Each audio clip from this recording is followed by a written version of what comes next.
Can you give us a crash course on pickleball first for people who are not familiar? And number two, then tell us how heated this all has become, because you're kind of telling us a little bit through some of the words there. Yeah, so pickleball, it's a great sport. I play it. I have a card-carrying member of the USA Pickleball Association, and it's really easy to play, and that's one of the reasons it's become so popular.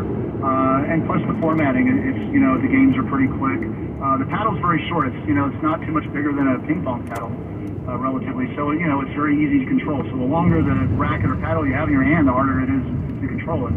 And tennis is a much longer thing. So pickleball, it can be played on a hard surface.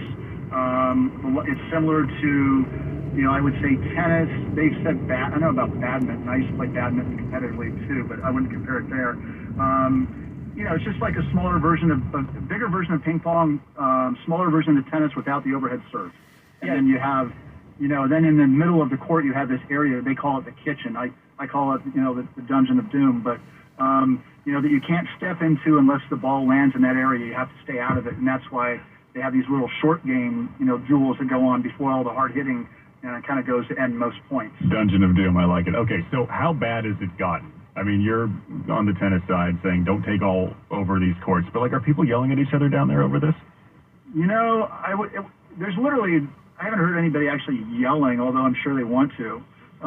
But the pickleball guys have been very aggressive in their methods and their means, and they've kind of gone about it in ways of threats in terms of their terminology, where I never even heard of these two particular guys till January. Apparently, they claim they've been trying to get pickleball here for the last 4.5 years or so. And the first thing they came out with that I got wind of was a letter that said, if you give us this facility, here at Robb Field, we will pretty much guarantee the rest of the courts in San Diego will be left alone. Well, I don't know about you, but when I hear somebody make a threat like that, it sounds like a mafia thing, I mean, I just was blown away when I heard that. I read it, and I'm like, well, I'll be darned, if that's going to happen like that. I mean, that's crazy. Do you think that this whole pickleball craze is a temporary fad? And no, you think a lot I don't of people... believe that. I don't believe that at all. I think it's gonna. I think the reason is, it's a great.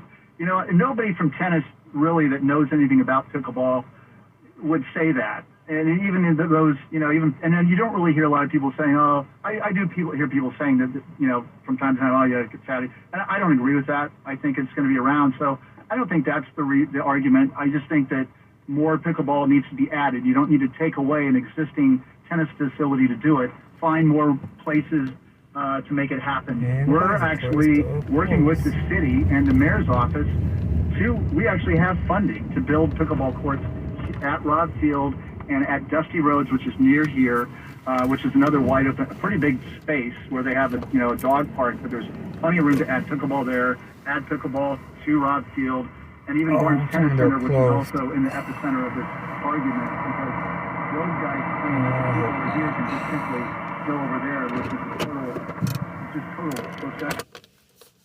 Oh, I'm telling me they're closed. And I need the bathrooms. Great. I need the most. The freaking bathroom. Oh, please tell me they're open. Checked out.